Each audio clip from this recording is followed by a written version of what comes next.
how does the legislation operate, etc. So then, first of all, they are introduced to the legal systems of the South Pacific, and this involves 12 jurisdictions of the South Pacific. So our graduates, they can practice law in any of the 12 South Pacific jurisdiction countries. Then they're taught the know-hows, how to read a case, how to analyze a case, where to look for a case. And after doing their research, etc., they have to put together a presentation, how to present it, whether they are in court, in class, doing a moot, doing a debate. Moot is a mock trial, and we do a lot of those. The Lodala campus students also take part in moot competitions, and we also have a moot competition at Imala's campus to encourage our students' advocacy skills.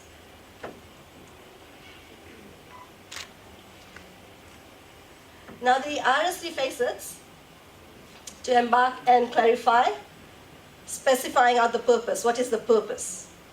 So when we have our students, we tell them, okay, what is the purpose? What are you studying for? You have to become lawyers. Okay, so you'll be representing your client in court.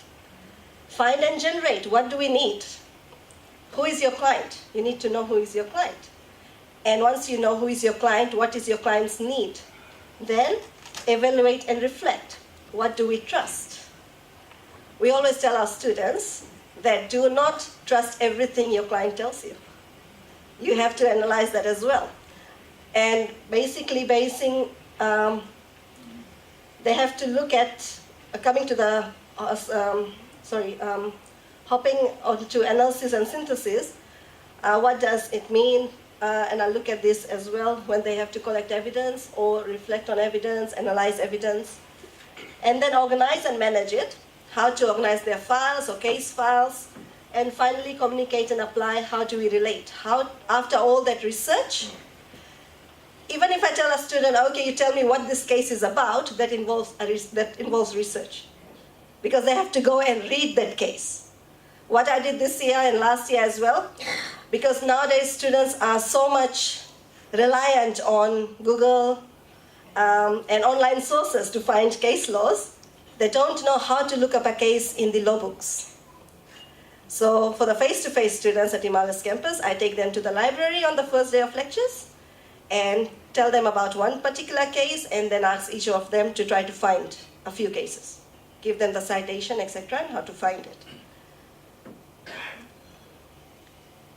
So, and they do find it interesting to read the case, because sometimes on the online forums they have cases which is summarized. They do not have the full analysis of the decision. Maybe there were 3 judges or 4 judges, one dissenting judgment. So they get to see the overall picture when they actually go and read a case. And how do we link assessments with RSD? As I started off, it is already there, it is existing. We are just giving a term to it. So we teach students how to do an assessment first. For example, if I'm teaching my students how to do a trial assessment, I will tell them everything about what a trial is, what are the different stages of a trial, what they need to do as a prosecutor or as a defense counsel, and then how to go about doing it, how they need to present their case in court. Have a practice run with them. I give them a scenario, which is not an assessment, but a practice run.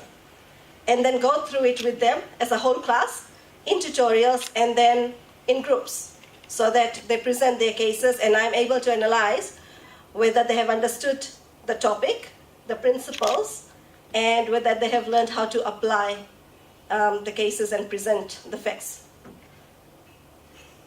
I don't think I'll be over time. And then, of course, then we run the assessment to assess them. I do that more often in tutorials as well. This semester, I'm doing a debate assessment. Now, we do have students from all over the region, and not everyone does debates in high school. So then I taught them how to do debates, gave them instructions. In tutorials, had practice runs with them, and then I think in week 10, we'll have debate assessments. So I've already touched on that. What is the purpose of the trial? What do we need have to tell our students we need charges, what charges they need to formulate, how to. We need witnesses and evidence, because without witnesses, you cannot produce evidence in court. Evaluate and reflect, assessing the evidence, what is admissible evidence, what is not admissible evidence, and how to go around it. So critical thinking applies there as well. Organize and manage, so they need to set out their cases clearly and chronologically, so that the judge who knows nothing about the case, when they hear them, are able to understand the case and follow it fully. And analyzing the evidence in their submission. So at the close of their prosecution or defense case, they need to revisit the whole case, summarize it, analyze it, and present it that these are the elements that we were supposed to prove. For example, a theft case. Someone comes, takes, and carries away your bag without the intention of returning it to you. So those are the 5 elements of theft. Someone takes and carries away your bag without your consent with the intention to deprive you permanently of it. So we tell them how to summarize the facts and the evidence, and in their submissions address that to the court. So communication and application is presenting the case, applying those rules and principles of evidence. Using the USP graduate outcomes, and again, communication is there. So that's how it overlaps. So like I have said in the last 2 days, that we are already doing it. It's not a big deal. It takes a few minutes, like 20 minutes, maximum half an hour, to sit down and tweak it. Creativity, preparing and presenting the case. There are many students who like to use diagrams, videos in court to present their theory. Ethics, they are bound by the code of ethics as legal professionals, and Sue has mentioned this, so we also prepare our students to go out in the professional arena, so they need to abide by their code of ethics, which is very important. And we do have disciplinary committee for lawyers as well, if they are not ethical and not doing what they're supposed to do. Pacific consciousness, applicability of law to the Pacific. We have cases that develop in the UK and the US and New Zealand and Australia. Not necessarily we have similar circumstances. So they need to apply this to the Pacific context and either develop a new law that suits their country or adapt it in a way that is broad in nature so that it fits into different circumstances. Professionalism, professional conduct is required at all times. We talk about plagiarism, so that's part of teaching them how to be professional. You don't copy, and if you do copy, you acknowledge the sources. And teamwork.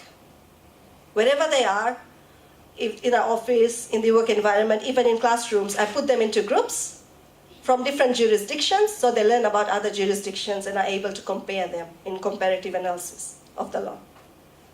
And when they go out in the professional life, of course, they need to work with other officers as well, and their clerks, and of course, the judges and the magistrates as well.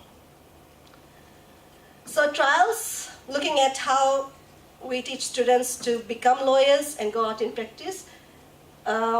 In relation to the RSD elements, they operate hand in hand at every level of the trial process, basically.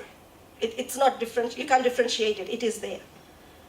And one may not be able to survive without the other, because if they don't do their research, they cannot present a case. If they don't understand how to analyze a case, we use IREC or IREAC. Identify the issue, identify the rules, say the rules, explain the rules, apply them to the facts, and then give a conclusion. That's our analysis part of it. And we are all using some form of research skills in our courses already. It's just a concept, I think, in my opinion, lack of awareness amongst the USP staff mainly. And once you need to have more workshops or people talking to us about the RSD elements. We did not get any specific workshops on that. We had one lecture on it, and then the law school, the staff, we got together and said, okay, we had dealt with the STAR, so how is this different from STAR? And we all brought in our course outlines and sat together, first years, second years, third years, and fourth year coordinators. We said, okay, how are we going to do this? So we took up the initiative because most of our courses, actually the whole law course is online. So that was important for us as well. So RSD framework acts very similarly to law enforcement agencies. You're required to do something, it is set out there, and you have to implement it. The law is available, however, nothing can be achieved if it is not enforced. And right now, enforcement is the issue at USP. It is available, but the enforcement is the issue. We all incorporate instructions and exercises for our students in our different terms, whether it's be technical, in physics, engineering, legal. And it encourages RSD as a framework in courses encourages staff to use it. As a policy, it is imperative to use it. You do not really have much of a choice. And RSD framework acts as an enforcement agency in ensuring that these skills are incorporated in every course or courses throughout the program, so that students are developing their skills as they go along learning about the substantive law itself in the law school. So across the law program, we have different assessments. One lecturer may have sentencing assessment, one may have charges, etc. One may have bail application or appeals, etc. I run the moot competition, so I get them to do the appeals. I also teach evidence, so I get them to do trials, because that is where I can assess whether they have actually understood the principles and are able to apply. And that's it. Thank you, Thomas.